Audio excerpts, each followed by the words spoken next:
कुदरती वसाइल से माला माल ममालिक की इकोनॉमिक ग्रोथ में माइनिंग एक बड़ा अहम किरदार अदा करती है। दुनिया में इस वक्त पेरू और चिली सोने और कॉपर की प्रोडक्शन लीडर्स हैं और अब पाकिस्तान भी मिनरल एक्सप्लोरेशन की अहमियत को समझने लगा है।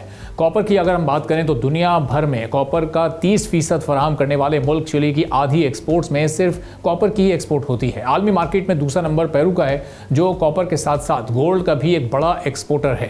पेरू में माइनिंग सेक्टर जीडीपी में तकरीबन 10% और पेरू में एक्सपोर्ट्स का 60% हिस्सा डालता है। पाकिस्तान में माइनिंग सेक्टर अभी तक इब्तदाई मरहले पर ही खड़ा हुआ है। अटक में 32 मैट्रिक टन सोना और रेकोडिक में 13 मिलियन टन तांबे और 17.9 मिलियन औंस सोने के ज़खायर मौजूद होने के बावजूद बुनियादी ढांचे, रेगुलेशन और माइनिंग सेक्टर में अभी भी बड़ी इन्वेस्टमेंट की ज़रूरत है।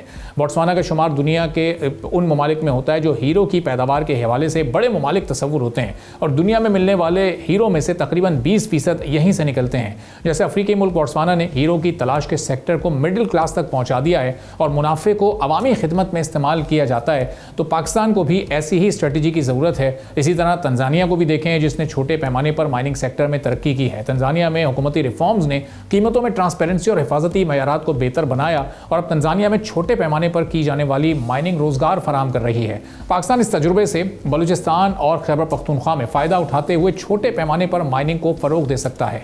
पाकिस्तान की ओमान से स्ट्रेटेजिक पार्टनरशिप भी बहुत ही अहम है, जहां ओमान की आलमी मार्केट तक रसाई के साथ साथ टेक्निकी सलाहियतें भी पाकिस्तान को फ़ायदा पहुंचा सकती हैं। ओमान से पाकिस्तान की पार्टनरशिप से मिनरल एक्सप्लोरेशन से आगे बढ़ते हुए वैल्यू एडिड प्रोडक्शन और रोजगार के मौके भी मजीद बढ़ाए जा सकते हैं। माइनिंग सेक्टर में आलमी लीडर्स यानी चिली और पेरू को भी क्लाइमेट को नुकसान पहुंचाने और प्रॉफिट की गैर मुनसिफाना तकसीम के इल्जामात का सामना है। पाकिस्तान को अपने माइनिंग सेक्टर में बोट्सवाना की गवर्नेंस, तंजानिया के छोटे पैमाने पर माइनिंग, आलमी बेहतरीन तरीकों से सीख कर आगे बढ़ने की इस वक्त ज़रूरत है। अब दूसरी तरफ तकरीबन 10 साल के बाद ऑस्ट्रेलिया भी पाकिस्तान में डायरेक्ट इन्वेस्टमेंट, जॉइंट वेंचर और इदारा जाती ताउन से पाकिस्तान के माइनिंग सेक्टर में वापस आना चाहता है। ऑस्ट्रेलवी BHP बुलेटिन के जियोलॉजिकल सर्वे ऑफ पाकिस्तान के साथ मुश्तरका मंसूबे के नतीजे में मल्टी बिलियन डॉलर के रेकॉर्डिक तांबे के सोने के ज़खायर दरियाफ्त हुए।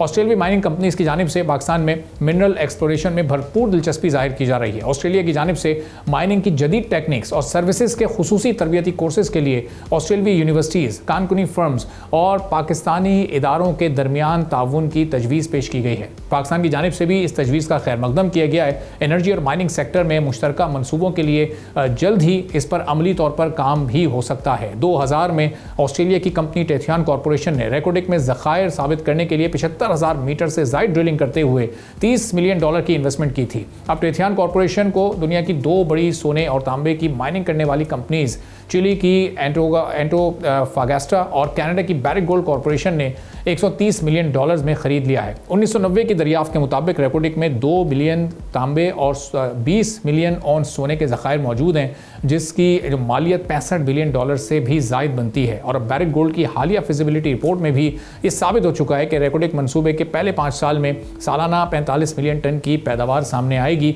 और आने वाले 32 साल तक ये सालाना 90 मिलियन टन पैदावार का तखमीना हो सकता है। ये पाकिस्तान के लिए कितना फ़ायदेमंद हो सकता है? ऑस्ट्रेलिया की माइनिंग में वापसी पाकिस्तान को क्या फ़ायदा दे सकती है? इन्वेस्टमेंट कितनी बढ़ सकती है?